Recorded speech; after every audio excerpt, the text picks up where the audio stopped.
Today we're dealing with a very legendary individual.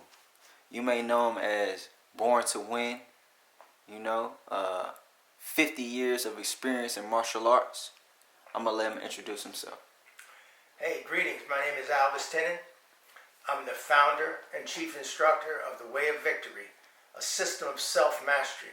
I have a YouTube page by the same name at wayofvictory.com.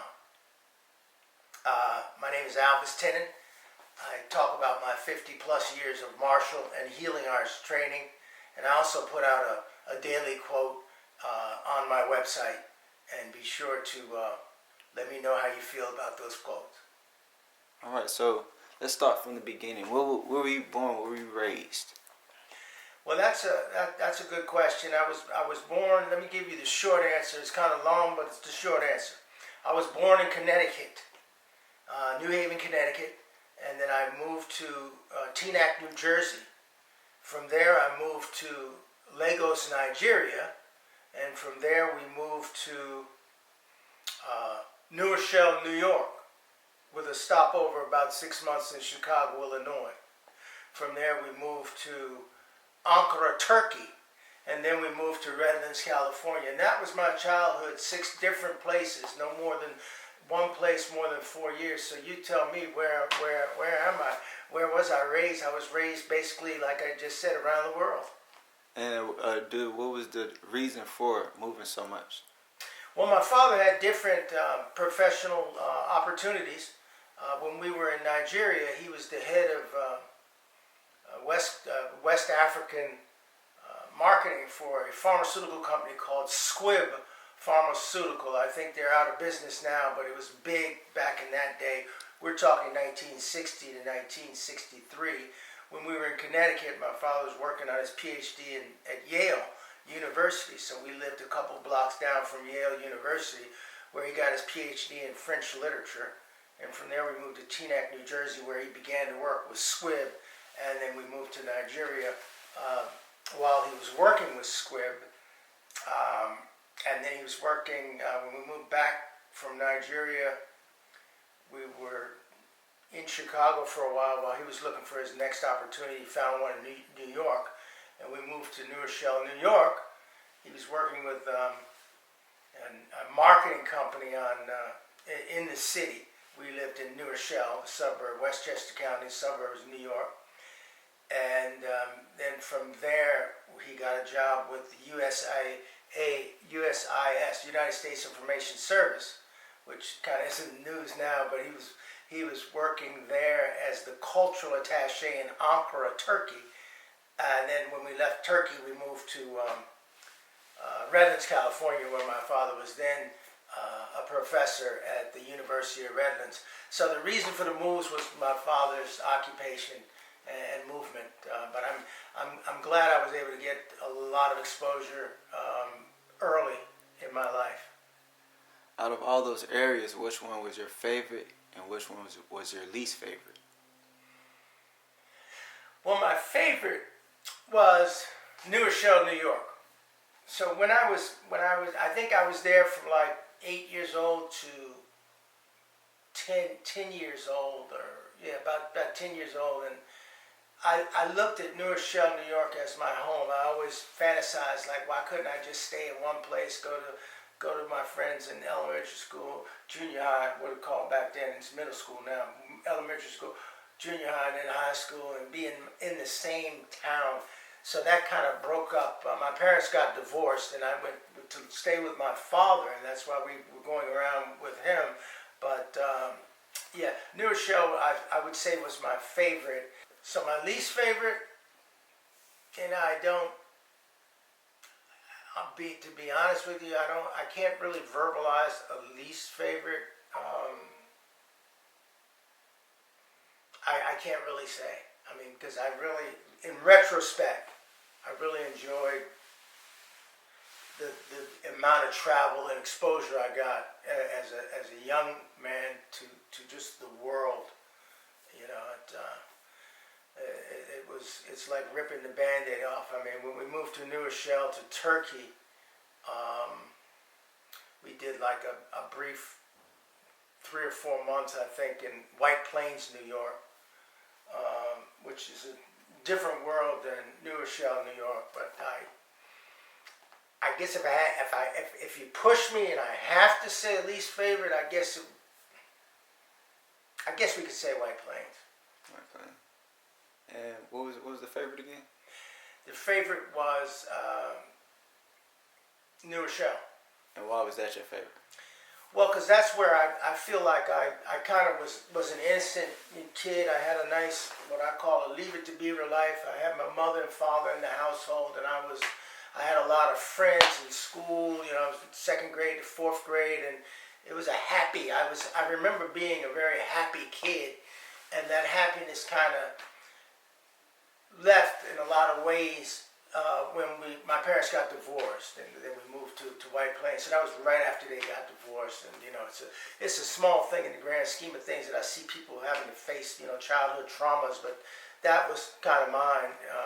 But I'm kind of embarrassed to say, but that was my least favorite time. Okay. Did you have brothers, sisters, any siblings? What was that like? Yeah, I did. I had 2 brothers and 1 sister. I've got a brother younger than me. He's about 22 months younger than me. I've got an older sister. She's about 18 months or so older than I am. And then my oldest brother, I think he's like 4 years older than me. So we were all kind of in the similar category in terms of age. Okay. Did you play any sports or anything else growing up? I didn't really play any sports organized. I played, when we were in Turkey, from the age of 8 to 10, I played baseball and got really good at baseball. I loved it, and would have, you know, had I had the environment, I would have played baseball the rest of my youth. But when we left Turkey, as I was 10, I was just getting really good at baseball. And when we left, I never got back into any other organized sports until I picked up martial arts and weightlifting and just general health at 15. Okay. So when you're known as being in martial arts for 50 plus years, Yeah. and you just say you started at 15, when was that moment when you knew that you wanted to start martial arts? So I started martial arts at the time. My younger brother, the one's about 22 months younger than me, he was reading something in some type of newspaper about a karate class being offered at the Redlands Recreation Center. And he said, I'm going to go ahead and sign up for this karate class because you never know, you might run into somebody that knows karate, so I want to be able to defend myself too. And I said, man, that's a good idea. Let's do it. And we both signed up. And he later transitioned to football, but I stayed with it. And I found a true love when I got into karate. I found something that really resonated with me, and knew for some kind of intrinsic way, I knew I had a lifetime hobby. What kind of martial arts style was it? So yeah, when we started in what's called Shorin-ryu karate, which is an Okinawan karate system. Did you have any tournaments? What was your first tournament like from that type of style? Oh yeah, it was very competitive back then. We had a lot of, we started off with like an in-school tournament, because there were a lot of kids in this class. There were about 120, it was big back then, about 120 kids, ages like from 6th grade to 11th, 12th grade, and we would have in-school tournaments, and then from there the ones that performed well in those tournaments were allowed to go out to other tournaments. And my first tournament I did pretty good. I don't remember if I won any trophies or anything, because back then you had to fight 5 or 10, 15 people sometimes when you're in the white, yellow, and orange belt category. But I did well. I felt really good about it. My instructors were appreciative of the performance I did. And how old were you at this time? I was 15. Is it still 15? Yeah, 15. Okay, so After doing that, what made you want to keep going with martial arts and karate? What made you want to keep going? You know, there's something about it. I developed to be somewhat of a loner. You know, I kind of was self-motivated, self-regulated, somewhat of an introvert. I could go out and meet a lot of people and I could have fun. I could be the life of the party, but there was a part of me that liked my isolation and liked my internal world.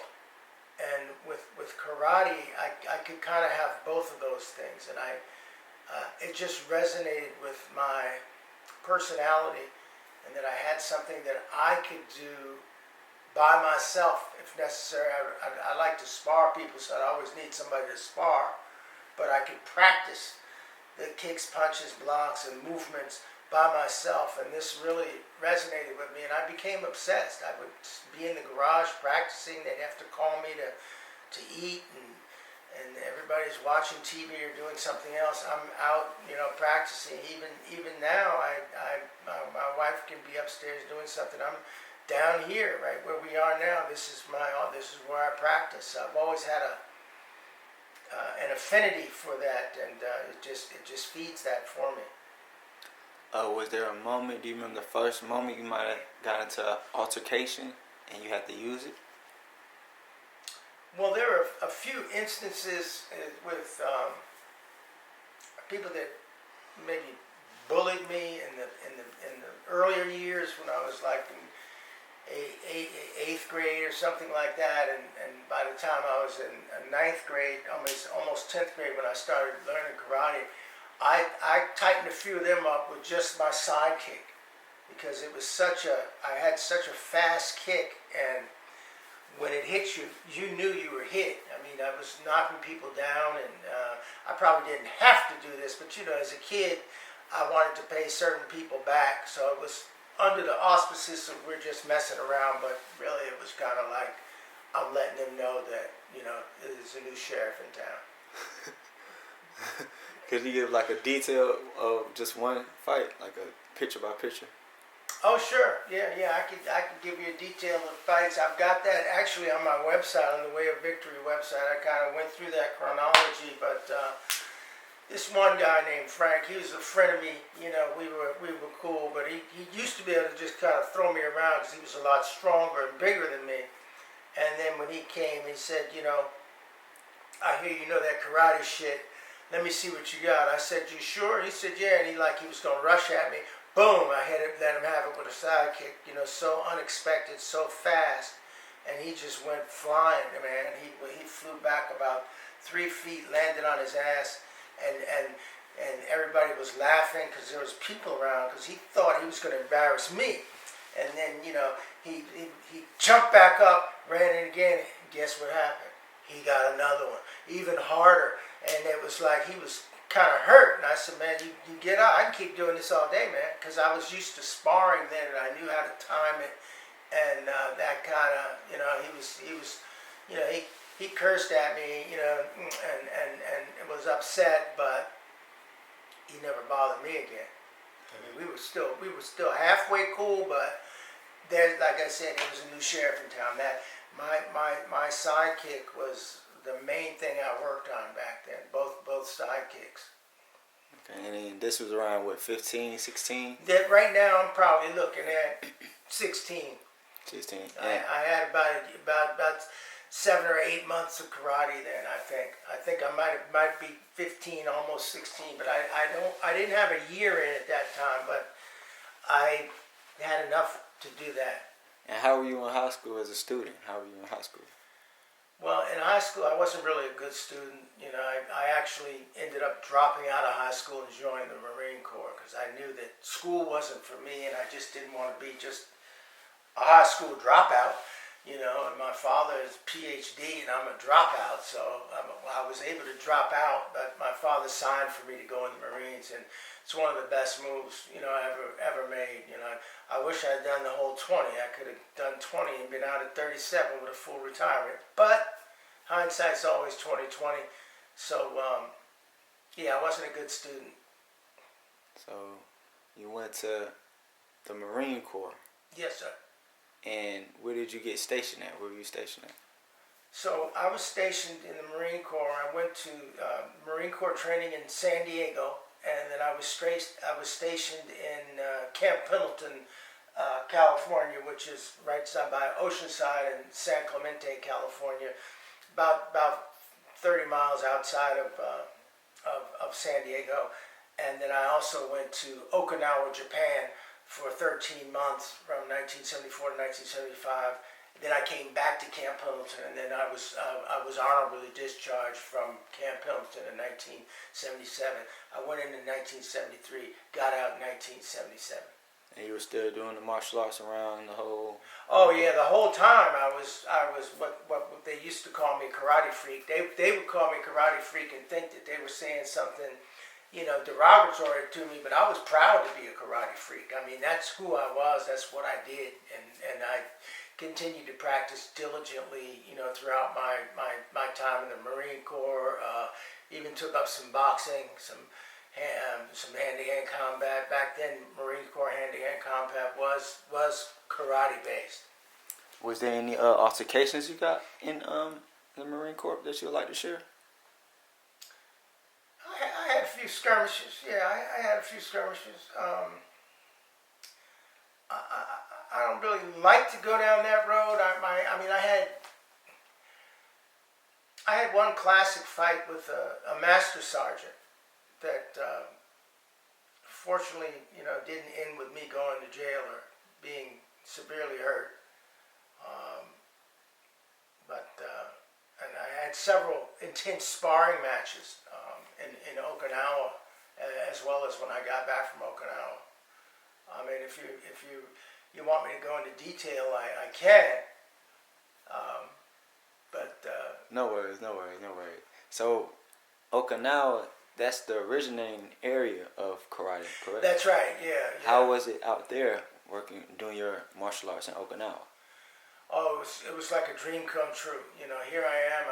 I'm into karate, and I'm in the land of karate, and training with these Okinawans, and it was like a dream come true. And I've diligently practiced and really treasured the time I had there in Okinawa. What's the one thing that you shared that you learned that was valuable that took you to these 50 years of martial arts that you learned in Okinawa? Well, Okinawa just reinforced the aspect that it's all about practice. It's all about training. It's all about being, consistent. And I definitely did that. The level of sparring, I was taken up to another level because those Okinawans don't play. They come to fight. So I had to bring up my fight game tremendously in Okinawa. And I've detailed all this on my website, The Way of Victory. I just didn't want to repeat any of the stories, but I went through a chronological story on my website that goes through the different fights I had in Okinawa, even the fight with the Master Sergeant, done there in great detail. But the one lesson I learned was just, you've got to want it. Straight up, you gotta want it. You gotta want it. Yeah, you can't. It's not going to be given to us. We have to go get it every day. Every day. Okay, so after the Marine Corps, what was your next step? What did you do after the Marines? So from the Marines, I actually, wasn't that focused. 17 to 21. But by the time I got back from Okinawa, I knew that, okay, I got 2 years. What am I going to do when I get out? Because I'm not going to, or should I just stay in? But I didn't really want to stay in at that point. My mentality wasn't mature enough to really go through those 20 years. I probably would have ended up in Leavenworth. So I figured I better get out. And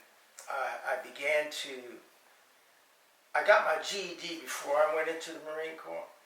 But then, while I was in the Marine Corps, I got an actual high school diploma, and then I took a couple college classes, and I realized I need to go to school. I mean, I didn't go to Vietnam, but I'm a Vietnam era veteran, so I got the GI Bill of a Vietnam veteran, and that was able to pay for my school and put some money in my pocket, and I went that way.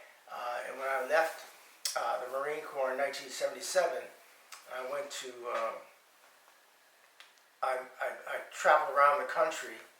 My father, may he rest in peace, suggested I travel around the country because he advised me, and I took his advice on that occasion, saved quite a bit of money, and I was able to drive around the country and visit different relatives. And my younger brother, the one that's 22 months younger than me, was in college in North Carolina, at North Carolina Central University. And when I went there and saw the beautiful, friendly Southern girls and the nice environment and the people, and even the weather wasn't that harsh, I joined him out here in North Carolina in 1978, January 1978. So I left the Marine Corps in September of 77, and then traveled around the country and decided what to do, and worked in LA for a while, stayed with another one of my brothers. But then in January of 78, I came out here to North Carolina Central University as one of my best moves there, as well as joining the Marine Corps. I'm very happy with the decision. I was able to get my college degree, 78. I graduated in 1982, and then I did do a year of law school, but I ran out of money, and more importantly, I ran out of motivation. I wasn't motivated enough to really want to be a lawyer, so I dropped out of law school and moved to Newark, New Jersey. Newark, New Jersey. What made you move to Newark, New Jersey? That's what a lot of people ask me, who wants to move to Newark, New Jersey? I ran into, I met a guy here in North Carolina, and he was in the martial arts as I was, and I went to Newark to visit with him and met a lot of his friends, and the people I met in Newark were instantly like brothers and sisters to me, and we just collaborated, and I felt like it'd be a good place for me to move. I knew I wanted to leave North Carolina. Definitely didn't want to go back to California. I didn't know where else to go, and that felt more like home than anywhere else. So I moved to Newark, New Jersey in 1983 and stayed there until 1996. And what did you learn from martial arts out there? Oh man, so that's detailed on my website as well. I moved to Newark in 1983 and got involved in the martial art of Bando, a multifaceted Burmese system that functions with fist, stick, edge weapon, and gun. And it's and animal systems, and then you have internal systems, so it's a very comprehensive system. And I met the Grand Master, Dr. G, at that time as well. Then from there, I did some full contact fighting in Bando and was able to win the Bando middleweight championship. When Dr. G came to train a group of us in Newark, New Jersey, there were about 20 of us, and we were what we call hard chargers. We did some really hard sparring, kickboxing, hand-to-hand combat. That's what we focused on in where I was learning in New Jersey. But Bando is multifaceted. You have the animal systems, the edge weapon, the stick, so you've got to focus on a point. So that's what we majored in, for lack of a better word. Dr. G came to train a group of us in 1984 and talked to us about, the 9 lives of a Bando man, the 9 levels of courage, the 9 do's and don'ts, the 9 animals, what Bando means. He regaled us with different stories of his exploits in combat and in hand-to-hand combat and fighting. And when I listened to Dr. G, this is a 3-day training. The first time was a 3-day training session where no session was less than 12 hours. We were training all day and eating dinner and listening to lectures. And I knew that I'd found what I was searching for since 1972. This is 1984. So I was like the assistant instructor of this group because I had most martial arts experience, with my military experience and my Okinawan experience.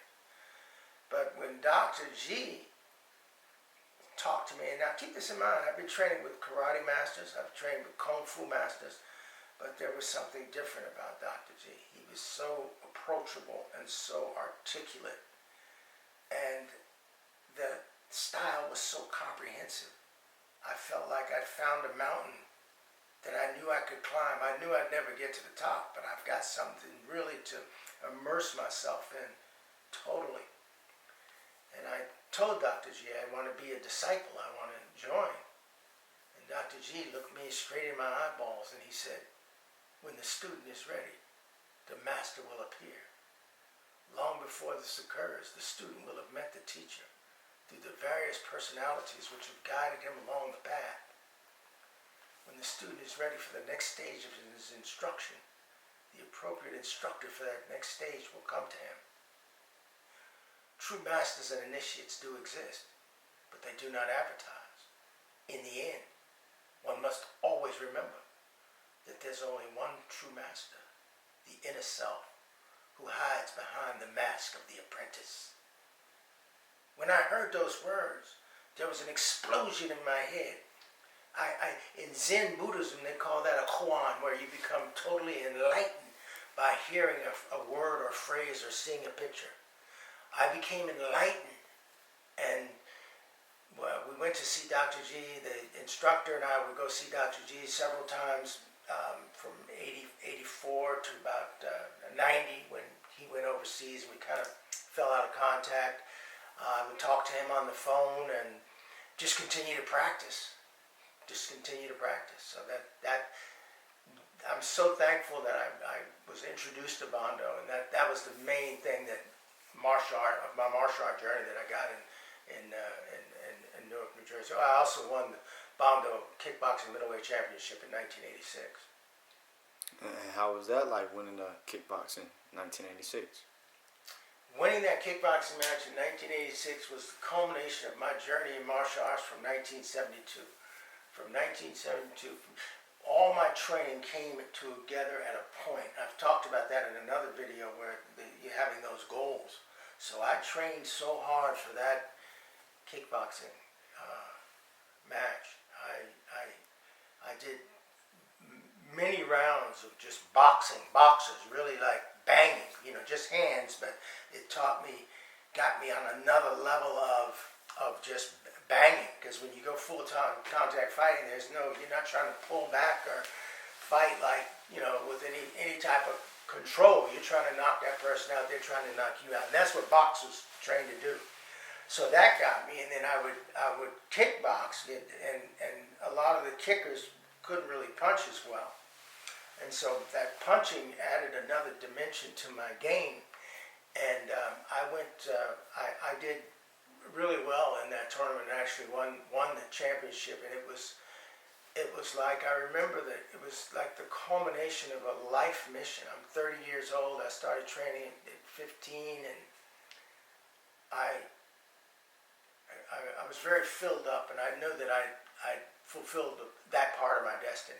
So after winning your kickboxing tournament in 1986, did you stay in Newark? Did you move? What was that like? Did you stay there?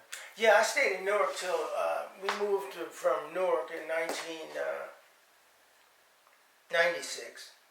So I went back, won another match in 1987, and then I kind of just practiced and was teaching a lot of youth in Newark from 87 to basically to 96. I was doing more teaching than I wasn't competing anymore. I would still spar people, but I wasn't the bug to compete like I had been. It kind of left. I still like to spar and work out, but I wanted more to train other youth to go through that. I did take a couple fighters out there in the 1990s. They didn't quite win the championship, but they won a few fights. And that was kind of nice to just be on the training side of it. But I felt like that was part of my training, was to train others at that point. And I had gotten I left one situation with my previous wife. We divorced in 1989. I had married another woman, the woman I'm married to now, in 1990. And we had she had a daughter, 8 years old, and then she and I had a son in 1993, and then we moved to North Carolina from New Jersey in 1996.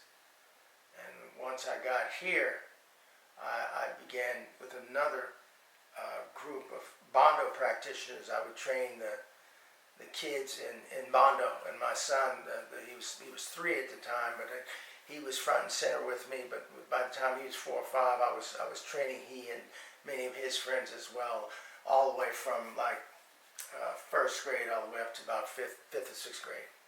So, what made you transition? I know you said you had a family. You was raising a family. What made you transition and leave Newark, New Jersey, to come to Durham, North Carolina? Well, there was more opportunity in North Carolina, professionally, than I was able to exploit in Newark and New Jersey, New York area. And I felt that it would be a better place to raise a family. Straight like that. Okay, so boom, now you're in North Carolina. Did you say you had a son? How was your son in the martial arts while training him? Oh man, my son was fantastic. I mean, he was tailor made for it. I mean, I had him throwing punches at 1.5 and kicking and just playing around with him. I made it fun for him, but he had a lot of natural coordination and ability, and he took to it like a fish in water. I mean, he won his first tournament at 6. He was supposed to be 8, but he was 6 and won first place in the Bondo tournament. That's when he got on the map. And then from there, he would win tournaments. I'd take him to the tournament every year from 6, 7, 8, 9, 10. Probably from 6 to 10 or 11, he was a champion. I mean, he kind of bucked me a little bit. At about 10, he wanted to play basketball because I wanted to expose him to all the different sports. So he wanted to play basketball. He really wasn't really as into the martial arts like I was, because keep this in mind, I had him on a Jet Li, Bruce Lee program. I was going to make him into the best that ever lived. And I had him on a strict training regimen, but I didn't want to force him to do it. He sat me down and said he really liked basketball better, and I supported him in that. But he was so good. I felt like I'd done my duty, because he definitely knows how to handle himself and is not afraid. And that's the main thing I wanted to be able to. Every man has to have the ability, I feel, to defend himself and his family. And he got to that level. I mean, funny thing is, in 2005, I think he was about 13, 14 years old. He went to a tournament. I said, man, can you come to this tournament? Tournament with me. I need one more fighter. He said, okay, Dad, I'll come. But he really wasn't into it, but he came. So I would train him just, about a half hour, 3 or 4 times a week, because I didn't want him to buck me and say, I don't want to come. So I trained him, but he was doing a lot of basketball, so his cardio was really good.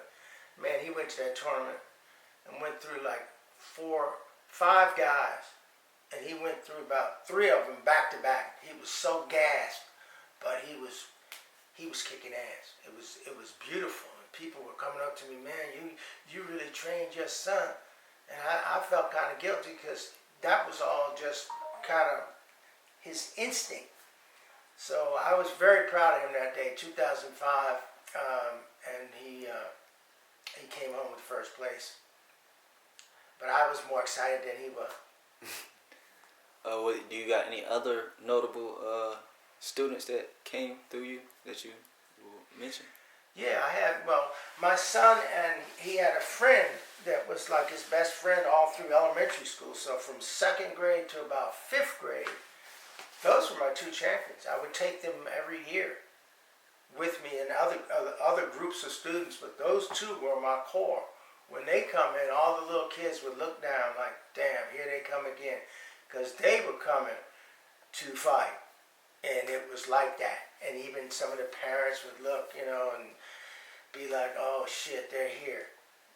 So we were, those two were my two champions. I mean, they're not as close as they are, but I always looked at that other student as almost like a little nephew of mine as well.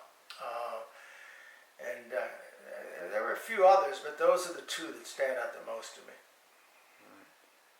Okay, with the journey, did you continue to train strictly with martial arts, or did you switch to a different type of healing style or a different type of form of martial arts? Yeah. In 1999, I began to feel different aches and pains. So in 1999, I began to train in Tai Chi and Qigong, and also some of the Minzen or internal martial arts, and do meditation, and that's a big part of my repertoire now is the healing arts, and even on my page I talk about that, and have different instructional videos on my page about the healing arts, Qigong, and different modalities for healing as well as meditation. So at today's time, where are you at now? Where are you at with martial arts in the healing aspect now?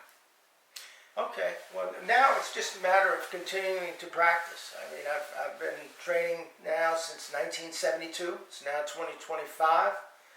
I have organized my own system called the Way of Victory, which is a amalgamation of everything that I've learned and practiced.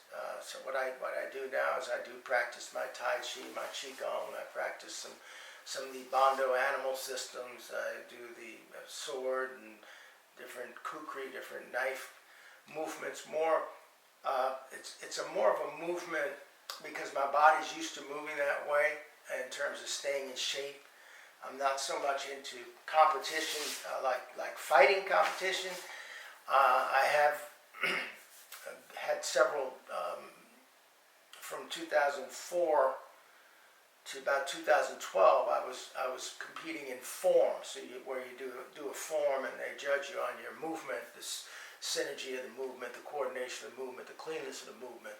So today I just practice my forms, and you do basic exercises and do some private instruction, and spend a lot of time on my site putting out daily quotes as well as instructional videos.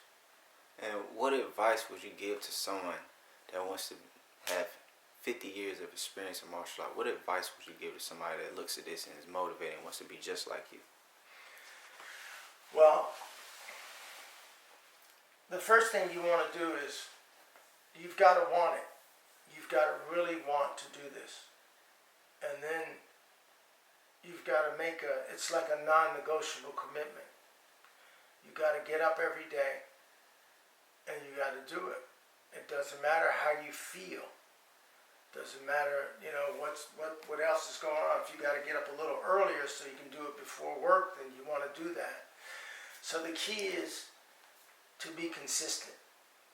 One of my instructors told me, and I always say this myself, there's 3 rules to martial arts: practice, practice, practice. If you forget rule number 1, remember rule number 2. So the thing is, make a decision that that's what you want to do, and then every day you've got to pay that price. I was talking to my son this morning. I can't go off yesterday's practice. I have to pay the price today, and then I know that, okay, I've done that today. I can check that box that I practiced today. But if I don't, then I missed a day, and I don't feel good about that. So it's like you've got to be self-sponsored. You've got to be responsible for yourself and keep your word to yourself. And What were some of your inspirations that other people that did martial arts? What were some of the people that he was like, oh, I like how they do it as well? Oh, sure. So one of my biggest inspirations was the great Bruce Lee. I mean, that's what really. And why? Why? Bruce Lee was a superhuman specimen. I mean, doing 2-finger push-ups and the 1-inch punch and his speed and symmetry of movement. It was just so inspiring to see him and hear him. And when we looked at how much he practiced, and so he was a great inspiration. Muhammad Ali was another inspiration. We all see Muhammad Ali throw that beautiful jab, but we don't see him by himself throwing 1,000 jabs a night. I would see things like that, or running after the school bus to build up his wind. Bill Superfoot Wallace, Benny the Jet Urquidez. These were my heroes. So any last words you like the audience to know? No, I just want to thank you, for the opportunity, $1 Billion Visions. Go out and see my tech man, my technical inspiration for my channel, The Way of Victory. Go to $1 Billion Vision to see his channel, get some clothing from him, and I want to definitely encourage you to go out to my site, The Way of Victory, get an instructional video, something that resonates with you, and practice it for 21 days, and then ping me in the comments and let me know the benefit that you got from it, or if you have further questions about it, talk to me, because I talk back. And then I want to tell you this final word, which is my trademark. Never forget, you're born. Oh, Born to Win, I have a book in collaboration with my son, $1 Billion Visions, Nassau Tenant, on Amazon. The book is available. They're going fast. Go buy one of the books off Amazon, sign it, give it away as a gift. And in the meantime, I also want you to never forget that you are born to win.